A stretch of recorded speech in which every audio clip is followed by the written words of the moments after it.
bienvenidos a un nuevo tiempo con el Evangelio de San Marcos. Hemos estado avanzando un poquito en estudios previos y hoy vamos a ver del verso 5 al verso 8 aproximadamente la predicación de Juan el Bautista, y vamos a sacar algunas cositas puntuales que a mi ver son tan importantes. Y hoy vamos a detenernos un poquitito. Estuvimos hablando del contexto histórico, estuvimos hablando de la importancia de los versículos, de la palabra profética que Juan usaba, de la importancia de que estuviera Malaquías citado como profeta, el último profeta que había traído palabra de Dios desde hacía 400 años, ¿no? También Isaías en ese mensaje, voz que clama en el desierto. Ahora nos habla entonces de Juan. Nos dice la palabra de Dios que bautizaba a Juan en el desierto y predicaba el bautismo de arrepentimiento para perdón de pecados, y salía a él toda la provincia de Judea y todos los de Jerusalén, y eran bautizados por él en el río Jordán, confesando sus pecados. Y Juan estaba vestido de pelo de camello y tenía un cinto de cuero alrededor de sus lomos, y comía langostas y miel silvestre. Y predicaba diciendo: viene tras de mí el que es más poderoso que yo, a quien no soy digno de desatar encorvado la correa de su calzado. Yo, a la verdad, os he bautizado con agua, pero él os bautizará con Espíritu Santo. Bueno, vamos a tocar 2 o 3 puntitos de esto que nos está hablando Marcos, que seguramente Pedro, que había relatado a Marcos, o que Marcos había muchas veces oído en la casa de su madre los relatos de parte de Pedro, de aquel tiempo tan maravilloso cuando él acompañó a Dios hecho hombre a través de Judea, a través de Galilea, a través de Samaria, a través de Palestina. Bien, bautizaba Juan en el desierto. Esto es interesante porque el bautismo era un rito de la ley mesiánica que no era para los judíos, sino era para aquellos gentiles que se convertían al judaísmo. Cuando un gentil, un no judío, adoptaba y aceptaba la fe judía, aceptaba a Dios, tenía que cumplir 3 requisitos. Primero, ofrecer un cordero perfecto en reconciliación. Segundo, la circuncisión, que era la marca del pueblo de Dios. Y tercero, el rito de bautizarse, sumergirse totalmente en agua y salir hecho una persona que creía y confesaba al Dios de Israel. Quiere decir que el hecho de que bautizara a Juan y bautizara a judíos, y él estaba en Judea, la parte más religiosa, más ortodoxa del judaísmo de aquella época, ya era importante. Y que esta gente ortodoxa, feliz y celosa de su religión y de su fe, a raíz de la predicación de Juan, saliera a bautizarse en el río, era muy importante. ¿Por qué?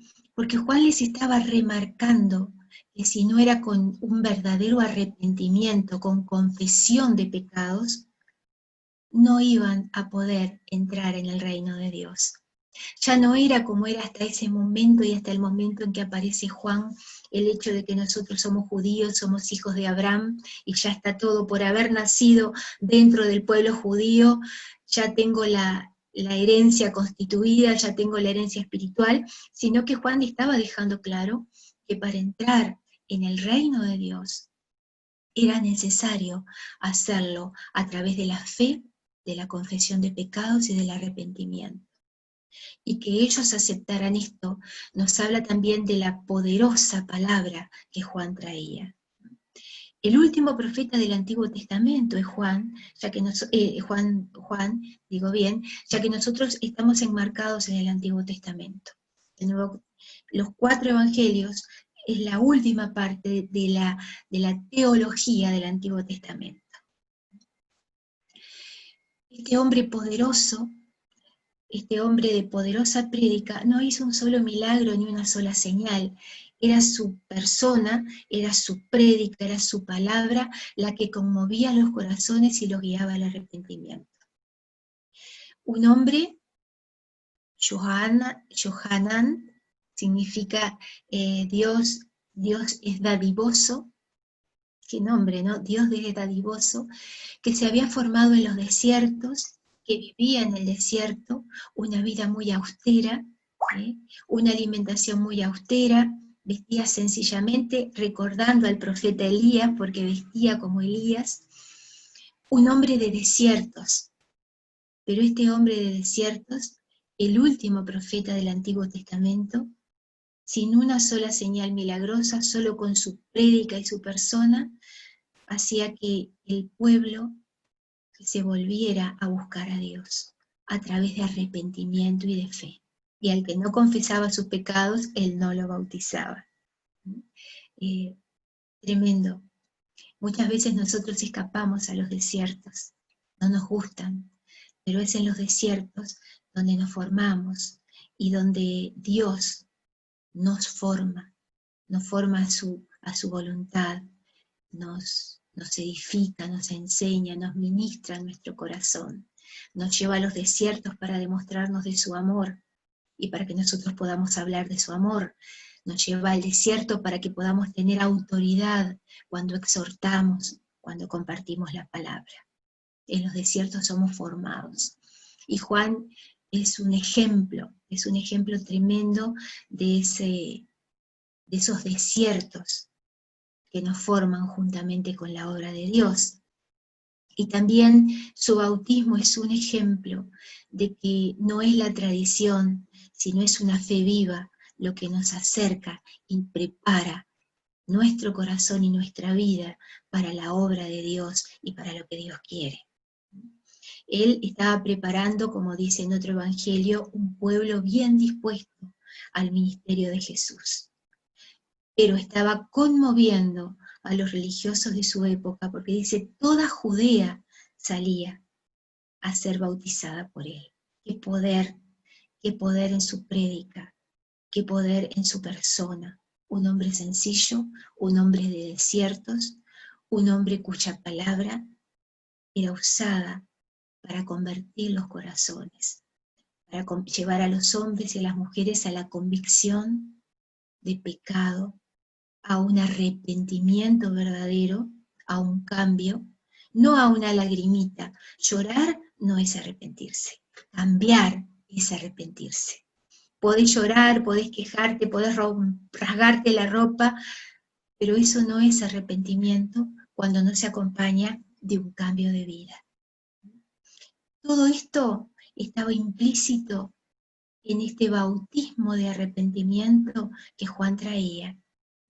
Y el hecho de que los judíos, o sea, los moradores de Judea aceptaran este bautismo, se sometieran a él, significaba que esta poderosa palabra, respaldada con la autoridad de Dios en este hombre de desiertos, estaba cumpliendo el propósito para el cual fue enviado: preparar los caminos a Jesús.